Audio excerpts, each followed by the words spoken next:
Daniel capítulo 3, nós vamos ler o versículo 15 em diante, onde o rei Nabucodonosor, o imperador, o rei da Babilônia, que foi o maior império por volta do ano 600 a 500 antes de Cristo, e ele falou esta palavra a Sadraque, Mesaque e Abednego, que eram 3 judeus, e disse o seguinte no versículo 15: agora, pois, estai dispostos, e quando ouvirdes o som da trombeta, do pífaro, da cítara, da harpa, do saltério, da gaita de foles, prostrai-vos e adorai a imagem que fiz. Porém, se não a adorardes, sereis no mesmo instante lançados na fornalha de fogo ardente. E quem é o Deus que vos poderá livrar das minhas mãos? Responderam Sadraque, Mesaque e Abednego ao rei: ó Nabucodonosor, quanto a isto, não necessitamos de ti responder. Se o nosso Deus, a quem servimos, quer livrar-nos, ele nos livrará da fornalha de fogo ardente e das tuas mãos, ó rei. Se não, fica sabendo, ó rei, que não serviremos a teus deuses, nem adoraremos a imagem de ouro que levantaste. Amém. Como eu disse para vocês, esta é uma história muito conhecida que aconteceu por volta do ano 586, 587, por aí, antes de Cristo, muito tempo atrás. Mas ela nos ensina alguns princípios importantes, porque geralmente nós somos levados a tomar as decisões em nossa vida baseados na opinião da maioria. Na maior parte das vezes a multidão toma uma decisão que não é aquilo que nós deveríamos tomar. Por exemplo, na crucificação de Jesus, a multidão pediu: solte a Barrabás e não a Jesus. E esses 3 homens judeus, eles ficaram conhecidos pela decisão que eles tomaram em sua vida. 2 delas, a Bíblia mostra aqui no capítulo 1 de Daniel, eles resolveram não se contaminar com a comida que o rei comia, porque a comida do rei era oferecida a ídolos, e eles falaram: nós não vamos comer esta comida, nós preferimos comer uma outra comida, e eles tomaram uma decisão contrária à maioria das pessoas. E agora aqui nesse capítulo eles também tomam uma decisão contrária. Na verdade, eles foram os únicos que tomaram uma decisão contrária à ordem, ao decreto que o rei Nabucodonosor havia feito e que eles deveriam obedecer. E eles arriscaram a sua vida ao desobedecer a ordem do rei. Na verdade, eles foram levados para a Babilônia como cativos, eles foram levados como escravos para a Babilônia, e o rei Nabucodonosor invadiu a Israel por 3 vezes, no ano 605, 597 e 586 a.C. Na última vez, em 586, ele destruiu a cidade de Jerusalém, destruiu o templo. Mas na primeira vez que ele invadiu a Israel, no ano 605 a.C., ele levou para o cativeiro aquilo que as pessoas que ele achava que eram os mais importantes. Ele levou príncipes, ele levou gente que ele acreditava que ele poderia mudar a cultura dos judeus, os costumes dos judeus. Ele levou a Daniel, que era ainda jovem, a 3 amigos de Daniel, Ananias, Misael e Azarias, que deveriam ser da descendência real lá de Israel. E quando esses 4 jovens chegaram na Babilônia, eles mudaram o nome deles, e para Azael e Misael e Azarias, o rei deu um nome segundo os seus deuses, e colocou o nome de Sadraque, Mesaque e Abednego, que eram nomes de dedicação aos deuses da Babilônia.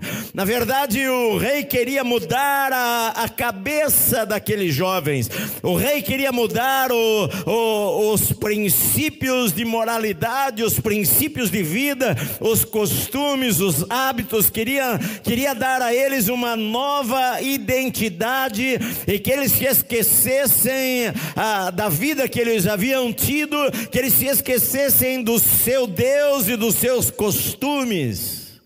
Muitas vezes é isso que nós somos atacados em nossa mente, nós somos atacados em nossa vida para nós adquirirmos um padrão de comportamento que não seja o padrão de comportamento do reino de Deus e de pessoas que amam a Deus, que servem a Deus de verdade. Nós somos bombardeados diariamente por jornais e revistas e ensinos e faculdade e tudo ao nosso redor quer implantar em nossa vida uma cultura que não é a cultura do reino de Deus, que não são os costumes do reino de Deus.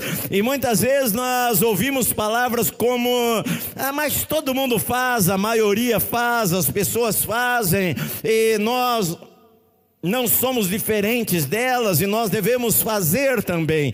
Eu não estou dizendo que você não vai viver dentro de uma cultura, que nós estamos dentro do mundo, nós vivemos neste mundo, nós nos vestimos como as pessoas se vestem, desde que aquilo não afronte o nosso Deus. Eu não estou dizendo que nós vamos usar túnicas aqui, porque Jesus usava túnica. Jesus nunca usou uma calça comprida na vida. Eu não estou dizendo que você precisa usar o cabelo diferente, ou a calça diferente, não, mas o padrão de vida nosso é um padrão de vida diferente das pessoas que não conhecem a Deus.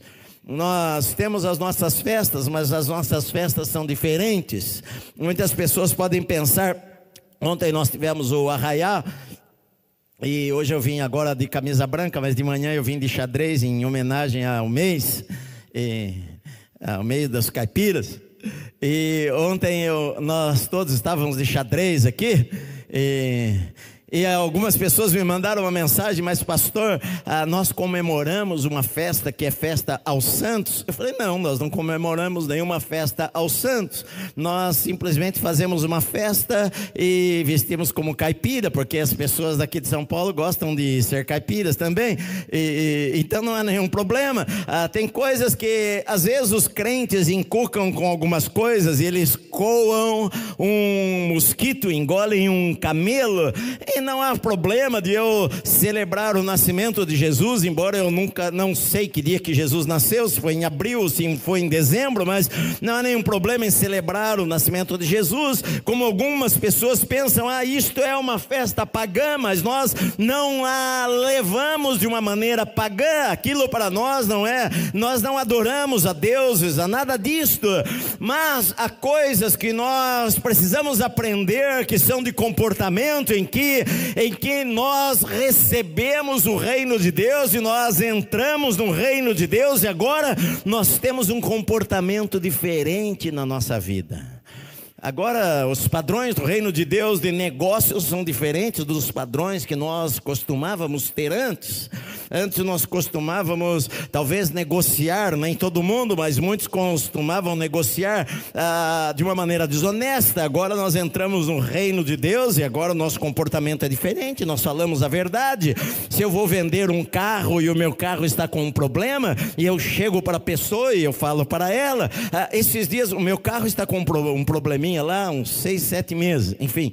E alguém até falou para mim: olha, pastor, faz o seguinte, você vai lá na concessionária e você passa para frente, nem fala do problema que tem e faz desta maneira. Mas jamais eu vou fazer uma coisa desta maneira, porque o meu padrão de conduta é um padrão do reino de Deus. E se eu for vender o carro, eu tenho que falar: olha, esse carro vai ficar 5 mil, 10 mil para arrumar, o que seja, e eu vou descontar da venda, porque você vai ter que arrumar, está aqui o orçamento, que agora eu tenho um padrão de vida diferente, que eu não quero passar a perna nas pessoas. Eu aprendo com a palavra de Deus a ser honesto, a ser correto na minha vida.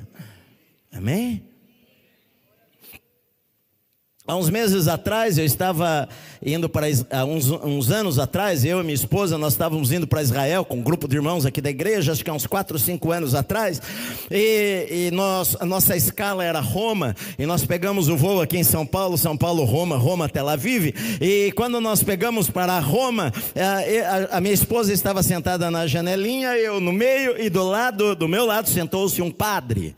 E nós viemos conversando, eu me apresentei ao padre e começamos a conversar. Eu falei que eu era pastor e nós conversamos sobre a Bíblia e conversamos sobre algumas coisas do reino de Deus. E depois veio um outro padre ali, estava de batina, um senhor de cabelinho branco, ele ficou conversando com a gente. Eu gostei muito deles. Eu e a minha esposa falamos: olha que homem de Deus. Porque a gente às vezes imagina que homem de Deus só tem dentro da igreja evangélica. E às vezes dentro da igreja evangélica tem muita gente que fala como homem de Deus, parece homem de Deus, se veste como homem de Deus, mas não é homem de Deus. Tem muita gente dentro da igreja evangélica que acredita que porque é da igreja evangélica, ele está indo para o céu, mas ele não se converteu ainda, sua vida não foi transformada, não foi impactada pelo evangelho, não foi liberto de um monte de coisas. O padrão dele é um outro padrão de comportamento.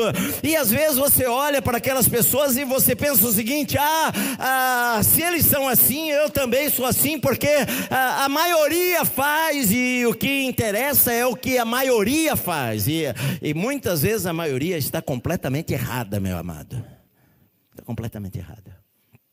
Essa semana eu estou falando católico porque nós evangélicos, nós pensamos o seguinte: nós estamos indo para o céu e dentro da igreja católica não tem ninguém que vai para o céu. E esses dias eu coloquei no meu Facebook, esta semana, eu mostrei para minha esposa, de um casal de namorados lá, e não sabia que eles eram católicos, mas quando eu vi, e eu cliquei lá para ver, eu vi que o casamento deles era numa igreja católica e tal,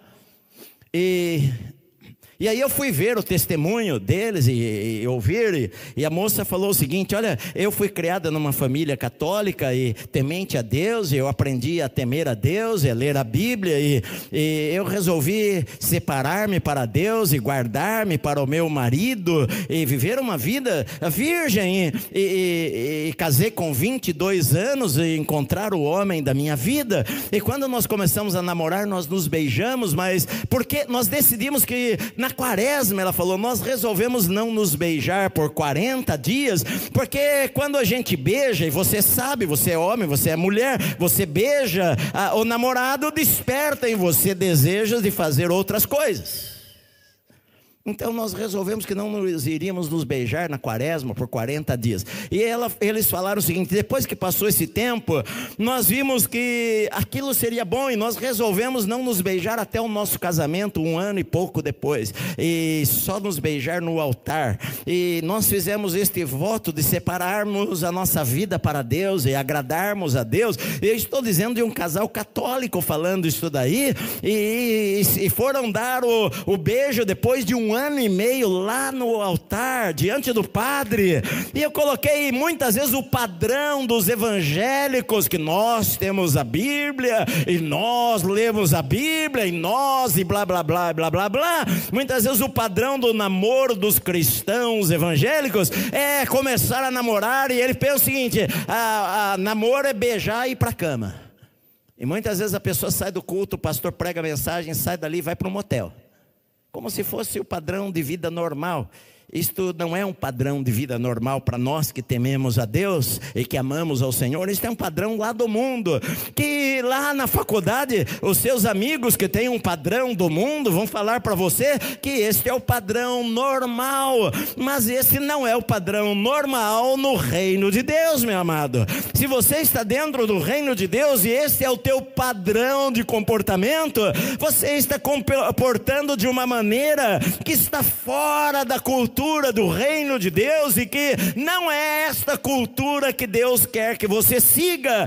Sabe por quê? Porque a cultura do mundo vai trazer problemas para a tua vida, vai trazer lágrimas e choro para a tua vida, de maneira que Deus não queria isto para você. A melhor escolha que nós temos a fazer em nossa vida é obedecermos a Bíblia, e nós vamos ser felizes. Se você errou, peça perdão e resolva mudar, resolva acertar. Pastor, mas eu já pequei no meu namoro. Então fala o seguinte: nós não vamos pecar mais. Se for preciso, se você não aguenta beijar a tua namorada e ficar abrasado, não beije mais. Antes importa agradar a Deus. se te desperta desejos de ir para a cama com ela quando você a beija, então você fala: não, olha querida, até eu amo você, você é minha melhor amiga, mas até a gente chegar lá no altar, eu não vou beijar mais você, e nós vamos consagrar a nossa vida a Deus, o nosso casamento a Deus, e Deus vai abençoar a nossa vida. Isto pode soar extremamente radical para você que pensa na mentalidade deste mundo, mas não é o radical pela palavra de Deus. Isto é a maneira que Deus quer que a gente se comporte em nossa vida, meu amado. Vocês estão aqui comigo? E foi o que esses 3 homens resolveram fazer. Sabe por quê? Porque o rei queria tirar a identidade deles. O rei queria mudar a cabeça deles, mudando o nome deles. Olha, nós vamos chamar vocês de outro nome. Não importa o que chamam a gente, qual é o nome que vão nos dar. Importa o que Deus vê a nosso respeito, meu amado. É isso que interessa. Este rei Nabucodonosor, ele fez uma estátua muito grande, e a gente não sabe se era a estátua de um deus, se era a estátua dele, mas ele fez uma estátua de 30 metros de altura por 3 de largura. Olha, aqui tem uns 20 e poucos metros, 23 metros, uma estátua mais alta do que este lugar aqui, 30 metros de altura, 3 metros de largura, revestida toda de ouro, e ele colocou no campo de Dura, lá na Babilônia, e ele deve ter feito isto. Alguns historiadores dizem que ele fez isso mais ou menos entre o capítulo 2 e 3 de Daniel, deve ter passado 15, 16 anos, e que provavelmente ele levantou essa estátua depois do ano 586, quando ele destruiu Jerusalém e o templo. Talvez ele fez uma estátua para querer mostrar aos judeus e aos moradores da terra que o Deus dele era maior que o Deus de Israel, que ele havia saqueado o templo lá em Jerusalém. Ele então faz uma estátua, e ele fala o seguinte: no dia da consagração desta estátua, vai se tocar instrumentos de todos os povos, e vocês têm que vir, e delegações de todas as nações do meu reino, que eram centenas de países, vão enviar os seus representantes, e quando tocar os instrumentos, vão adorar, e vão se curvar, e vão adorar a imagem de ouro que eu fiz. Esta era a ordem, e quem não obedecer vai ser lançado na fornalha de fogo, vai morrer queimado. Evidentemente, a palavra do rei era uma ordem. O rei mandava matar e acabou a conversa. Ele é Deus na imagem das pessoas. Os reis não eram, eles davam a última palavra, e eles resolviam o que iriam fazer, e evidentemente todos com medo do rei, eles foram para aquele dia, e quando chegou a hora, os instrumentos tocaram, foi uma multidão de pessoas de todas as línguas e nações que estavam debaixo do domínio do Império Babilônico, que era o maior império da época. Todos eles se curvaram e se prostraram e adoraram aquela imagem, exceto esses 3 judeus chamados Sadraque, Mesaque e Abednego, que no meio daquela multidão toda ficaram em pé. Eu não sei se eles ficaram orando, mas eles ficaram em pé enquanto todos se dobraram, e enquanto todos se dobraram, evidentemente alguém não era lá tão religioso e estava lá só para ver, e deu uma olhadinha para cima e viu que eles não se dobraram, que eles ficaram de pé. Interessante que os judeus tinham um único Deus. Os judeus, eles eram o povo de Israel, o povo de Deus, e eles, evidentemente, havia ali uma multidão de judeus que também se dobraram, porque a gente pode pensar: bom, eu estou aqui neste lugar, eu estou vivendo nesta cultura, e Deus entende todas as coisas, e se eu só vou dar uma dobradinha aqui, eu só dobro um joelho, o outro fica de pé, eu fico só agachado, eu vou dar uma ajoelhadinha rápida. Deus entende a situação. Eu tenho família, é o risco da minha vida, eu tenho filhos para criar, eu não posso, não é por causa de um minuto que eu vou ficar curvado, que eu vou desagradar a Deus, e se eu desagradar a Deus, depois eu peço perdão, e Deus é amor, Deus é misericordioso, Deus é Pai, Deus Deus é bom, e Deus vai me perdoar, Ele é um Deus da segunda chance, da 10ª chance. E se eu me ajoelhar e falar, levantar as mãos, olha Senhor, eu nem vou adorar nada, mas eu só vou me ajoelhar porque eu tenho medo de perder o meu pescoço, eu não posso perder o meu pescoço, aliás eu amo o meu pescoço, e eu quero viver, e então isso não tem problema nenhum, e a grande maioria se dobrou, exceto esses 3 homens que resolveram arriscar a sua vida por causa da sua fé, e não se curvaram. A Bíblia fala que os caldeus deduraram eles, foram para o rei ali na hora e falaram, talvez na frente de todos, falaram, ó rei, aqueles homens que o Senhor colocou em posição de autoridade, porque no capítulo 2, Daniel interpreta um sonho do rei 15 anos atrás, e o rei promove a Daniel como governador da terra, e coloca os seus amigos em posição de autoridade também, e talvez Daniel estivesse viajando em algum lugar, porque ele não está aqui no texto, e certamente Daniel não iria se curvar diante daquela imagem. Mas os caldeus falam, olha, houveram 3 homens judeus que não se curvaram, e trouxeram aqueles homens na presença do rei, e o rei deu a eles uma oportunidade. O rei, talvez por saber do bom trabalho que eles faziam, de que eram pessoas íntegras, o rei resolve dar uma chance para eles, e falou para eles, olha, é verdade isto que falaram de vocês, que vocês não adoraram, vocês não adoram os meus deuses. Olha, eu vou dar a vocês uma segunda chance, e quando se tocar os instrumentos, vocês se dobrem e adorem os meus deuses, porque qual é o Deus? Ele diz no versículo 15, que Deus na verdade vai poder, e quem é o Deus que vos poderá livrar das minhas mãos? Quem é o Deus que vai poder livrar vocês das minhas mãos? Porque tem gente que acha que é maior do que Deus. Tem seres humanos que quando estão em posição de autoridade, eles se acham o máximo. Como Nabucodonosor teve em outro capítulo aqui da Bíblia, ele teve um sonho, porque ele era extremamente orgulhoso. Eu sou o rei, eu dou a ordem, eu faço, eu desfaço, e todos me obedecem. Esses semideuses aí, uma hora Deus os derruba do seu lugar de trono que eles acham que ocupam.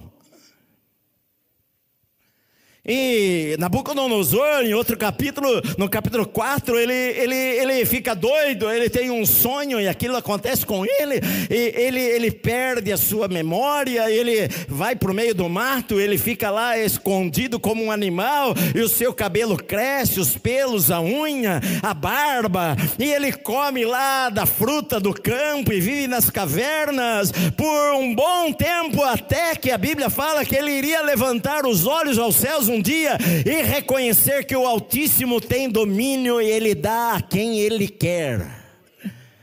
Às vezes as pessoas são orgulhosas demais, e a Bíblia diz que a soberba precede a ruína, e a altivez de espírito precede a queda.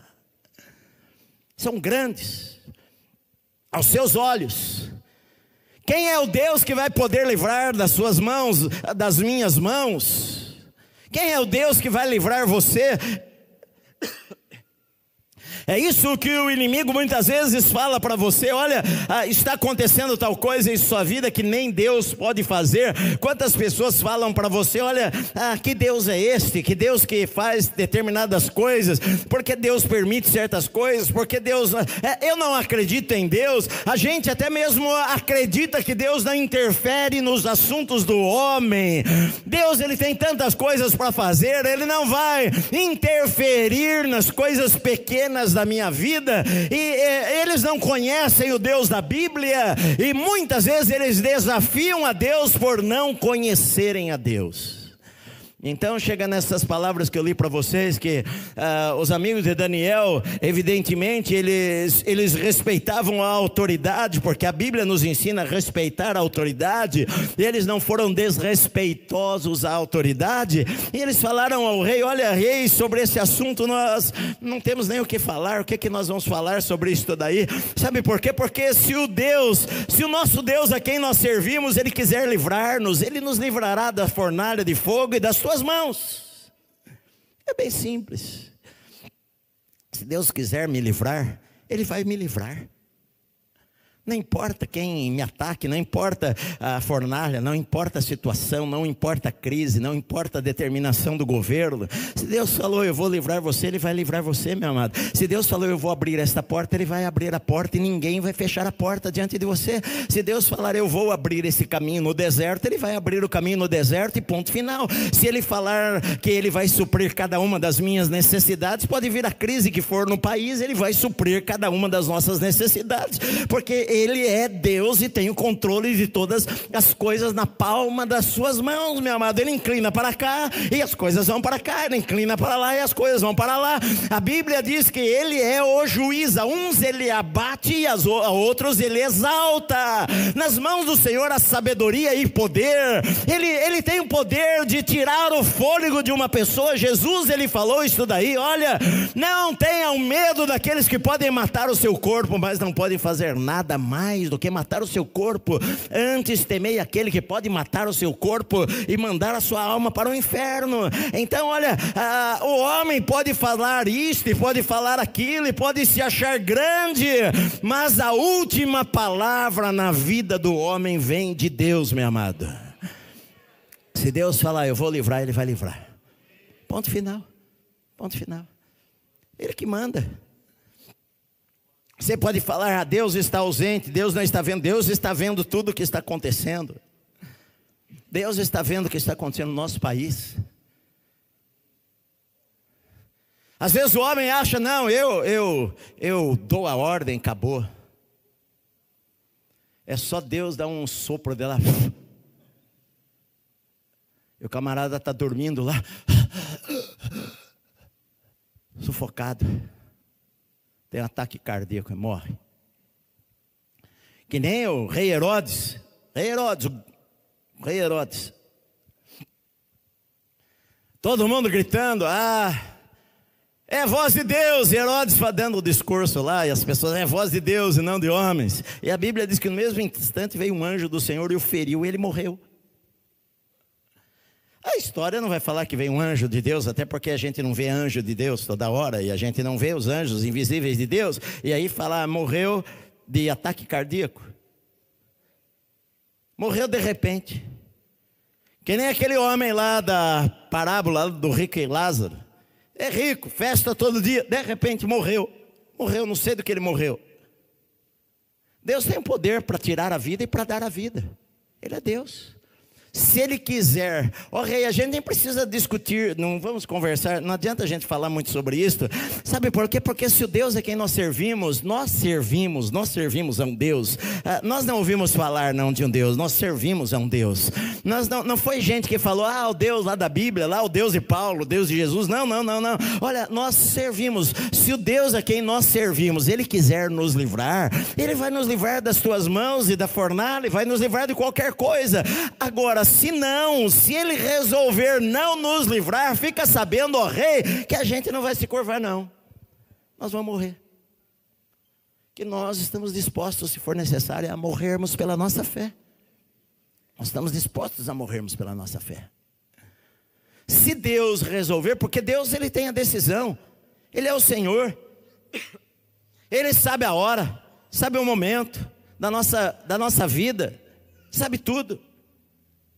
Esses dias aqui num dos cultos de manhã eu até contei, ou à noite, eu não me lembro, eu até falei de que eu fui visitar uma irmã, Rose, esposa do nosso irmão Valdir, há uns 15 anos atrás. Ela estava na UTI, e eu fui lá na UTI orar por ela, e ela só mexia um pouquinho os olhos assim, sem movimento nenhum no corpo, e eu fiquei do lado da cama dela, e eu orei por ela, e ela estava assim com os olhos arregalados, e eu não sabia se ela me entendia ou não, mas eu orei, pus a mão sobre ela e orei por ela, e entendi que ela me entendeu, porque quando eu terminei de orar, escorreu uma lágrima dos olhos dela, e eu vi que ela entendeu minha oração, e ela saiu da UTI, e viveu mais muitos anos. Esta semana ela morreu, passou para o Senhor, porque Deus tem a hora certa, para todas as coisas.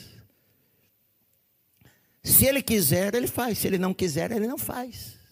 E não adianta você querer mudar a cabeça de Deus, que Deus determinou certas coisas. Ele tem poder para livrar, mas algumas vezes Ele até nos deixa lá, e algumas vezes, alguns de nós podemos morrer por causa da nossa fé, alguns de nós podem ser presos por causa da nossa fé. Eu me lembro que quando John Bunyan escreveu aquele livro O Peregrino, que é o livro mais vendido depois da Bíblia, e quando ele escreveu aquele livro, ele foi preso, ele era um pregador, ele foi preso, e da cela dele, ele viu a sua filhinha cega na rua, pedindo esmola ali, andando na rua, falando com pessoas, e cortou o seu coração, porque ele estava preso lá por ser pastor e por pregar a sua fé. Às vezes na história da igreja a gente vê pessoas, aí estão monumentos hoje, como lá o Teatro Romano, o Coliseu e outros lugares em que cristãos foram desafiados a negar a sua fé em Cristo, e se não fizessem desta maneira seriam mortos. E quantos cristãos morreram nas arenas romanas, e quantos cristãos hoje ainda morrem, entregam a sua vida por causa da sua fé em Cristo. Quantos cristãos são mortos em países árabes e têm a sua cabeça cortada por causa da sua fé em Cristo ainda hoje, meu amado? Mas eles decidiram: a minha vida está nas mãos de Deus. Deus tem o poder para me livrar, e se for o caso de Deus não querer me livrar, Ele tem um propósito que eu não sei qual é, eu não entendo qual é, eu não tenho as respostas para aquilo, mas de qualquer maneira eu confio que Deus sabe o que Ele faz. E ponto final. É isso. Ponto final, eu sei. O rei evidentemente ficou irado. Sabe por quê? Porque a nossa determinação em servir a Deus provoca ira nas pessoas. Ô seu crentão, você é radical demais, você é quadrado demais, você é crentão demais. Quando você vive para Deus, tem pessoas que não gostam disso daí. Jesus, ele falou, se você viver Paulo, ele falou, olha, se você viver piedosamente, você vai ser perseguido. Jesus, ele falou, olha, assim como o mundo odeia vocês, ele odiou primeiro a mim. João fala, o apóstolo do amor, fala lá nas suas cartas, olha, aquele que constitui-se amigo do mundo, se torna inimigo de Deus. O mundo, o sistema, não vai nos aplaudir. O mundo, o sistema, não vai concordar com a gente. Eles vão chamar-nos de retrógrados, conservadores. Qual é a linguagem popular hoje? É extremistas, moralistas, sei lá. Eles vão nos chamar de um monte de coisas. Eles vão zombar da nossa fé. E muitas vezes eles vão nos odiar. Eles vão querer puxar o teu tapete. Só porque você é crente, você pode ser o melhor funcionário da empresa, e vai ter gente que vai odiar você, porque você simplesmente abaixa a cabeça na hora da refeição e agradece a Deus pela comida. Você não está fazendo nada demais, mas aquilo incomoda pessoas. Sabe, a tua alegria incomoda pessoas. Aqueles homens lá, eles estavam numa posição de autoridade, despertou inveja nos outros. Sabe por quê? Porque as pessoas querem que você esteja lá embaixo mesmo. É muito mais fácil chorar com os que choram do que se alegrar com os que estão alegres. Porque se você está na pindaíba, lá na miséria, a pessoa falou, poxa vida, que pena, querido, olha, conta comigo. Conta nada. Ele te dá um abraço e vai embora, te deixa lá na pindaíba onde você está. Agora, é só você prosperar, é só você mudar de vida, é só você crescer financeiramente, que vai ter um monte de gente que vai falar um monte de coisas de você. É só você ter sucesso na sua profissão, que as pessoas vão perseguir você apenas por inveja. É o mundo que nós vivemos, meu amado. Mas eles tinham determinação. É isso que eu e você precisamos ter em nossa vida, determinação. Tem coisas que nós precisamos sim ser radicais. Eu não vou ceder nisto. Eu creio na Bíblia, ponto final. Se a Bíblia falar para mim que Jesus vai voltar, eu creio que Jesus vai voltar, ponto final. Eu creio na Bíblia. Então, nós somos desafiados, nós somos testados na nossa fé. No século II, um pastor da cidade de Esmirna, chamado Policarpo, ele era discípulo, ele era jovem ainda, quando o apóstolo João já era velho, ele foi discípulo de João, e ele foi desafiado a negar a sua fé lá pelo imperador romano. Ele era um grande pregador, e ele foi preso por causa da sua fé. Olha, você abandona a Cristo, e você vai ser liberto. E ele falou o seguinte: olha, eu sirvo a esse Senhor há mais de 80 anos, Ele nunca me decepcionou, como é que eu vou decepcioná-lo agora? Eu tomei uma decisão na minha vida. Colocaram fogo nele para matá-lo, prenderam ele numa estaca, colocaram fogo, piche, e o fogo que passava pelo seu corpo, e eles viam que ele não morria, e o fogo não o queimava, e ele amarrado na estaca. Então alguém lançou lá facas nele e mataram com facadas. Porque eu tenho determinação. Esses 3 homens aqui estavam dispostos a morrer por causa da sua fé. Até onde vai a sua fé, meu amado? Você está disposto, se necessário, a morrer por causa da sua fé? Você está disposto a perder o emprego por causa da sua fé? Você está disposto a perder pessoas por causa da sua fé? Jesus, ele falou: olha, se você não amar mais a mim, se você amar mais o teu pai, tua mãe, teu filho, teu marido, tua esposa mais do que a mim, você não é digno de mim, você não pode ser meu discípulo. Discípulo de Jesus coloca Jesus em primeiro lugar na sua vida, meu amado. Isto. Isso não quer dizer que você é chato, que você é um crente chato, que você é cafona, que você se veste mal, que você não toma banho, que você não pinta o cabelo, que você não usa desodorante. Não, você deve usar tudo isso aí. Por favor. Deve se arrumar, tudo isso daí. Deus se agrada disto. Mas simplesmente você não aceita que os rapazes lá da tua empresa fiquem falando bobagens para você, porque você é mulher, e fique dando cantadas em você, e você fala: olha, querido, aqui o negócio é outro, conversa aqui é diferente.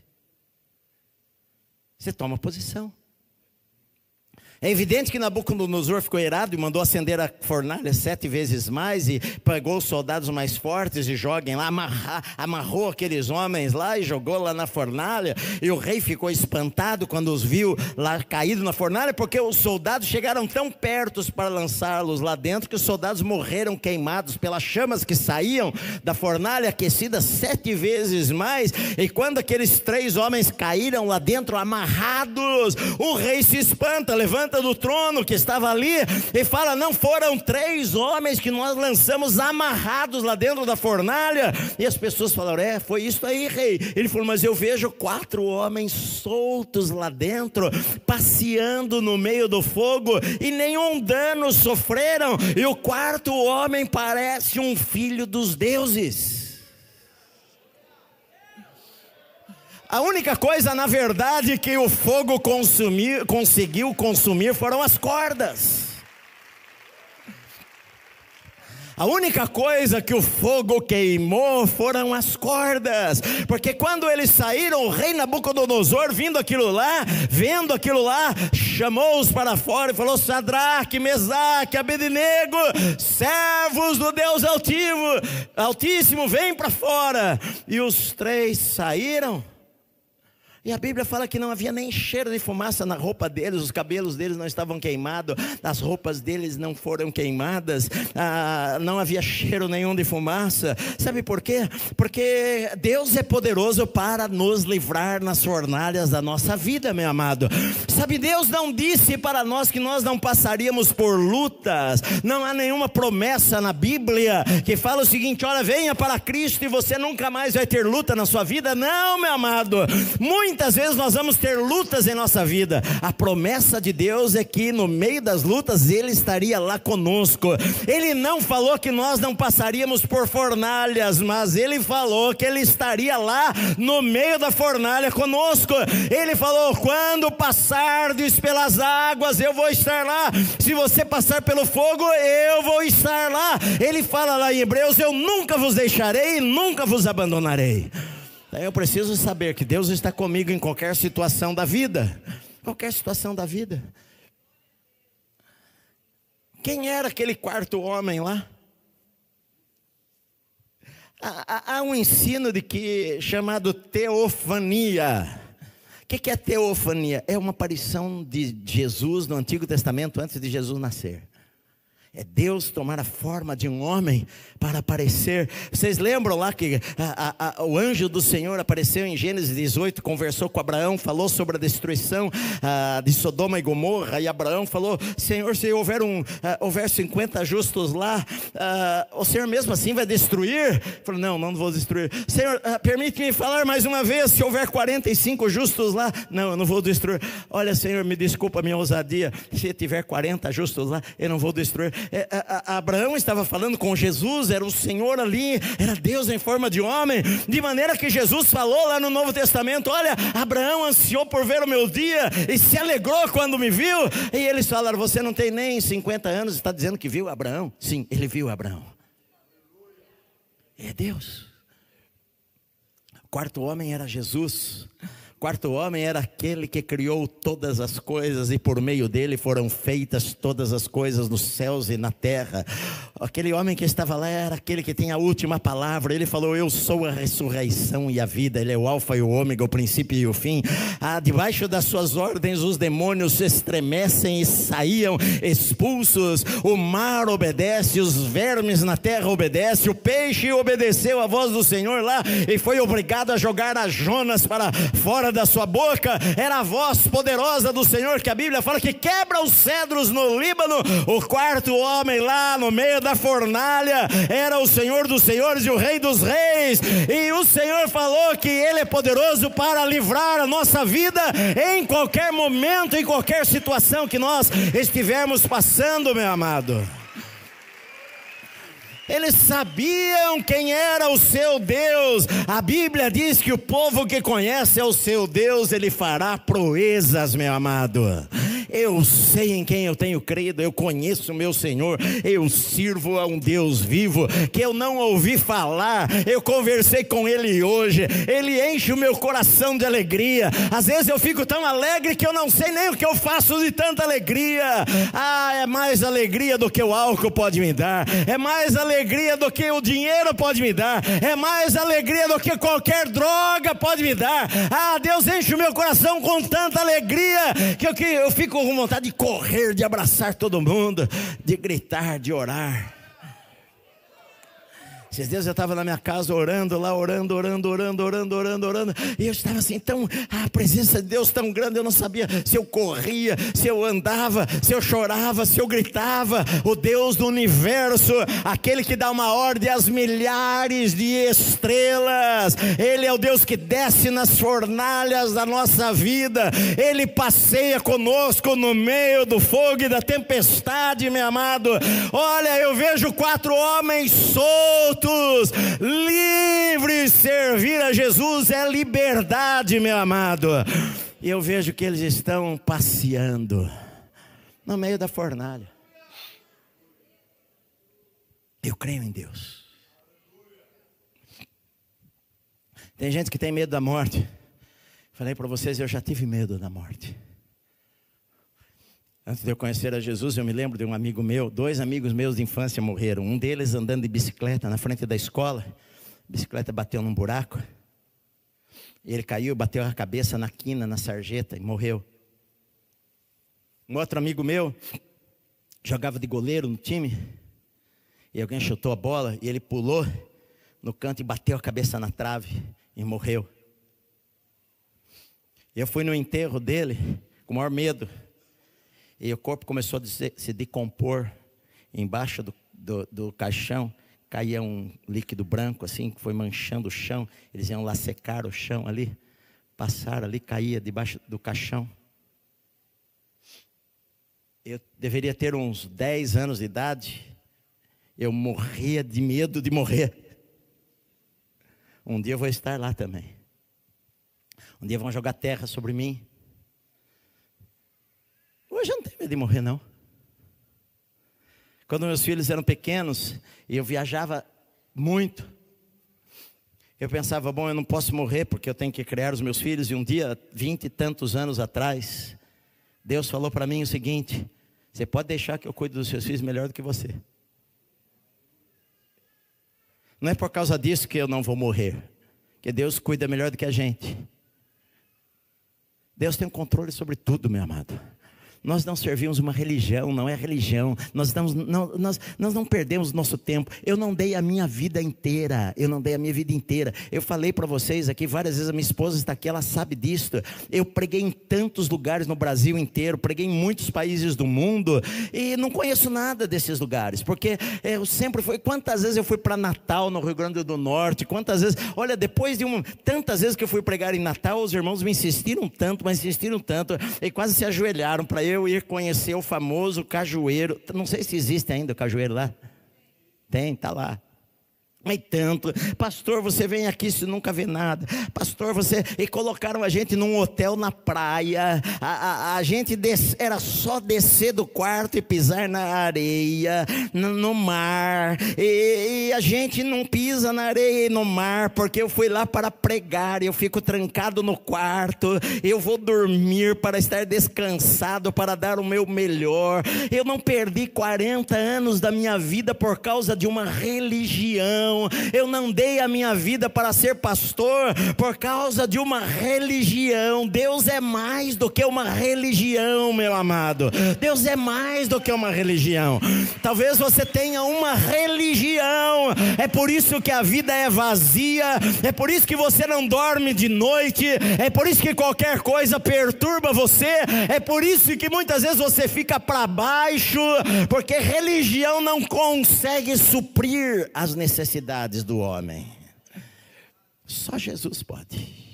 O quarto homem, o homem da fornalha, o homem que entrou na fornalha, e quando a gente está do lado dele, nada nos atinge, o fogo não nos queima. Quando passardes pelo fogo, ele não vai perturbar você.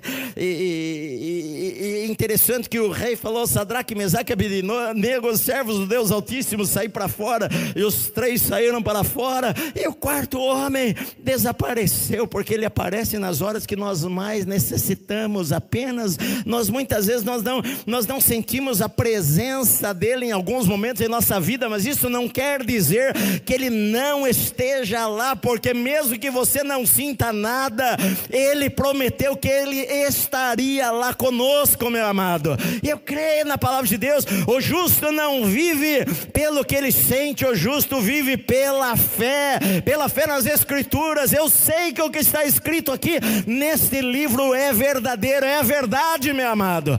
Pode passar céus e a terra, mas esta palavra não vai falhar jamais. Eles creiam nisto. O rei fez um novo decreto. Sabe por quê? Porque milagres impressionam crente e não crente.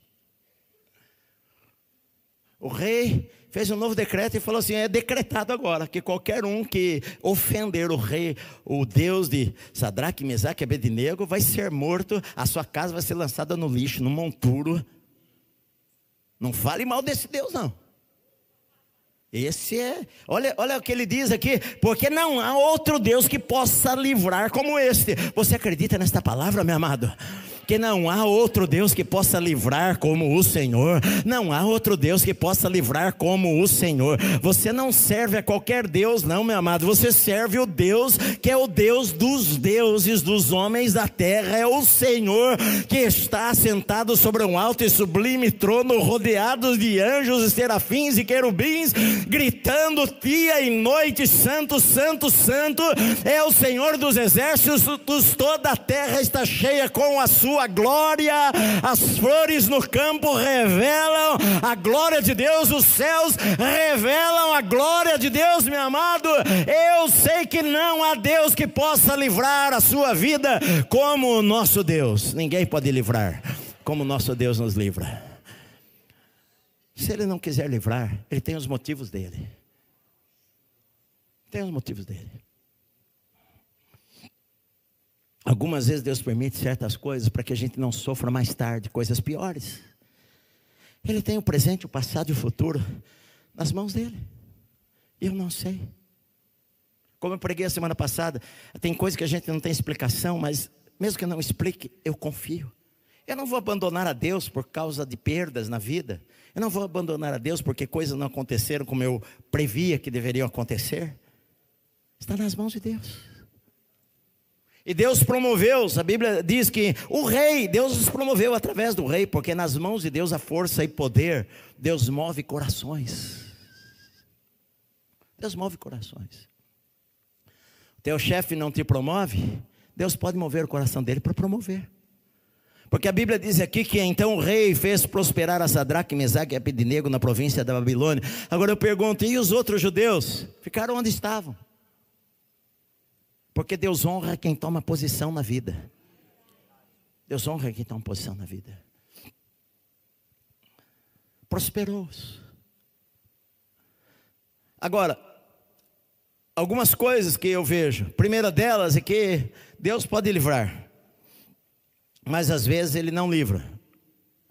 E de qualquer maneira está nas mãos dEle. Eu creio. Uma história que ficou muito conhecida nos Estados Unidos, no mundo todo, de um missionário chamado John e sua esposa Beth Sam. Ela era filha de missionários americanos que eram missionários na China.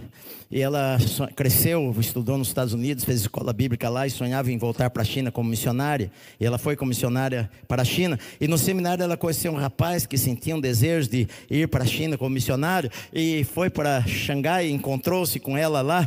E eles se casaram e eles tiveram um bebezinho. Quando ela ficou grávida, os soldados comunistas os prenderam e falaram para eles que se eles não abandonassem a religião deles, eles seriam mortos. E eles ficaram firmes na decisão deles. E no dia 8 de dezembro de 1934, cortaram a cabeça dele na frente da esposa e do bebezinho de 4 meses. E outros missionários, outras pessoas que estavam lá, e então cortaram a cabeça dela também, cortaram a cabeça dos dois, e foram embora e largaram a bebezinha lá. E as pessoas pegaram a bebezinha e depois mandaram para os Estados Unidos para ser criado pelos avós. Eles foram o número 73 e 74 de missionários que foram mortos pelo regime comunista chinês, pelos soldados chineses. Ele foi o número 73 e ela foi o número 74. Ela tinha 28 anos de idade, ele tinha 27 anos de idade, cheios de sonhos em querer trabalhar para Deus. Mas sabe, Jesus ele falou o seguinte: olha, se o grão de trigo caindo na terra não morrer, ele fica só, mas se ele morrer, ele produz muito fruto. A gente às vezes não entende os porquês, mas isto despertou a América para missões, acordou milhares de jovens que encheram as agências missionárias, falando: olha, morreram 2, morreram 10, morreram 30, morreram 70, eis-me aqui, Senhor, envia a minha vida. E foi uma onda que varreu a América de jovens indo para o campo missionário e levando o evangelho para milhares de pessoas. A gente sabe, Deus ele é poderoso para livrar, mas eu estou disposto a dar a minha vida, se necessário, para promover o reino de Deus. Estou disposto. Eu não estou preocupado com as outras coisas. Sabe por quê? Porque a vida aqui é tão passageira, é tão rápida. Todo o dinheiro que você ganhar vai ficar aí. Pode enfiar lá dentro do caixão que vai apodrecer lá. Os ladrões, se souberem, vão invadir lá o teu túmulo, vão revirar você, vão arrancar sua dentadura. A geração mais nova nem sabe o que é dentadura. Eu me lembro. Dentadura era aquela coisa que o vovô fazia, que ele ia para dormir, ele tirava assim, me pegava pertinho e põe dentro de um copo d'água.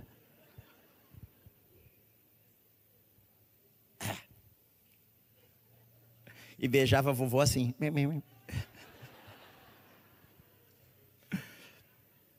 Vão revirar o teu corpo, vão tirar a tua aliança, vão tirar os teus anéis.